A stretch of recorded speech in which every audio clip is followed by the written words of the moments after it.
ফেলে দেওয়া জিনিস দিয়ে যদি ঘরকে সুন্দর করে সাজানো যায় তাহলে এই সুযোগ আর কে ছাড়ে বলেন? আসসালামু আলাইকুম, কেমন আছেন সবাই? আজকে আপনাদের সাথে সহজ 4টি ওয়াল হ্যাঙ্গিং আইডিয়া শেয়ার করব। চলেন শুরু করা যাক। তো প্রথমে যেটা আমি বানিয়েছি তার জন্য আমি এরকম একটি ৳20 দিয়ে আয়না কিনে নিয়ে এসেছি।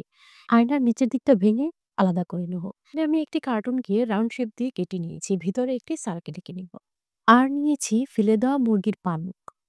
এবার যে কার্টুনটা গোল করে কেটে রেখেছিলাম সেটার চারদিকটায় এভাবে গ্লু গান দিয়ে আমি পালকগুলো সেট করে নেব। প্রথমে আমি এই খয়েরি রঙের পালকগুলো নিয়েছি।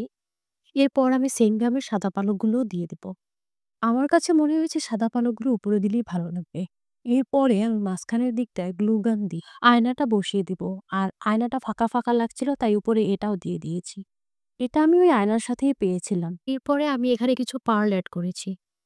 আমি মাঝখানের দিকটায় বড় পার্লগুলো এড করেছি।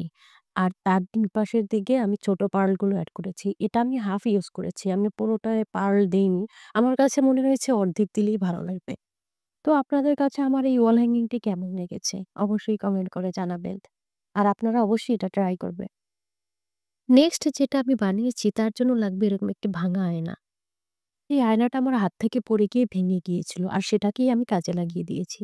এরপরে একটি বোর্ডকে রাউন্ড শেপ দিয়ে কেটে তার উপরে আমি এই ভাঙা আয়নাটা সেট করে নিয়েছি। মাঝখানে যে ফাঁকা জায়গাটা ছিল সেখানে আমি গ্লু গান দিয়ে আমি কিছু পুঁথি অ্যাড করে দিয়েছি। নয়তো দেখতে তেমন একটা ভালো লাগছিল না আমার কাছে। এরপর চারিদিকটায় আমি গ্লু গান দিয়ে কিছু পাথর অ্যাড করে নিয়েছি।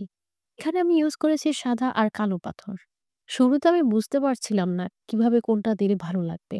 তারপরে একটা সাদা একটা কালো এভাবে দিতে, দিতে পুরোটাই দেওয়া হয়ে গেল। এইবার একটা মজার বিষয় শুনেন। এই যে আইশ্যাডো প্যালেটটা এটা ছিল আমার একটা নষ্ট আইশ্যাডো প্যালেট। তো সেটাকে আমি ১ম এ গোল্ডেন কালার আইশ্যাডোটা মাঝখানে দিয়েছিলাম। তারপর দেখলাম যে ভালো লাগছে না। এরপরে আমি নীল কালার আইশ্যাডোটা দিয়েছি। এই তো ফাইনাল লুক। কেমন লাগলো আপনাদের কাছে?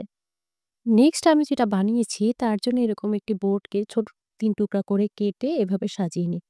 দেন এখানে আমি আরো ৪ টি টুকরা করে কেটে নিয়েছি। তারপরে পিছন দিকটায় আমি এগুলোকে সেট করে দিব যাতে একটা আরেকটার সাথে মিশে থাকে। এবার দেওয়ালে ঝুলানোর জন্য আমি উপরের দিকটা একটু সুতা সেট করে নিয়েছি। আর একটু সিকিউর করার জন্য আমি উপরে আরেক টুকরা কাগজ দিয়েছি। এরপরে সামনের দিকটা একটা বোতল এড করে তার মধ্যে ফুল দিয়ে নিয়েছি। এই তো আমার ফাইনাল লুক। কেমন লাগলো আপনাদের কাছে? নেক্সট আমি যেটা বানিয়েছি তার জন্য এরকম একটা আয়না লাগবে। আর এই আয়নাটা আমি পেয়েছি আমার আইশ্যাডো প্যালেটের সাথে। এরপর একটি বোর্ডের উপরে গ্লু গান দিয়ে আমি ২ টা একসাথে সেট করে নিব। এবার আমি এটাকে সাজানোর জন্য নিয়েছি ফেলে দেওয়া কিছু খেজুরের বীজ। খেজুর খেয়ে তো আমরা সবাই বীজটাকে ফেলে দিই, তাই না? আর সেটা দিয়ে যে এত সুন্দর জিনিস বানানো যায় এটা কি কখনো জানতেন? সাজানোর পর উপরের দিকটা আমি কালো অ্যাক্রিলিক কালার দিয়ে কালার করে নিয়েছি পুরোটা। আমার কাছে মনে হয়েছে এখানে কালো কালারটা দিলেই বেশি ভালো লাগবে। আপনারা কি বলেন? অন্য কোনো কালার দিলে কি বেশি ভালো লাগতো? এইবার আমি একটা আইশ্যাডো প্যালেট থেকে গোল্ডেন কালার আইশ্যাডো নিয়ে আঙুল দিয়ে উপরের দিকটায় খুব সুন্দর করে লাগিয়ে নিয়েছি।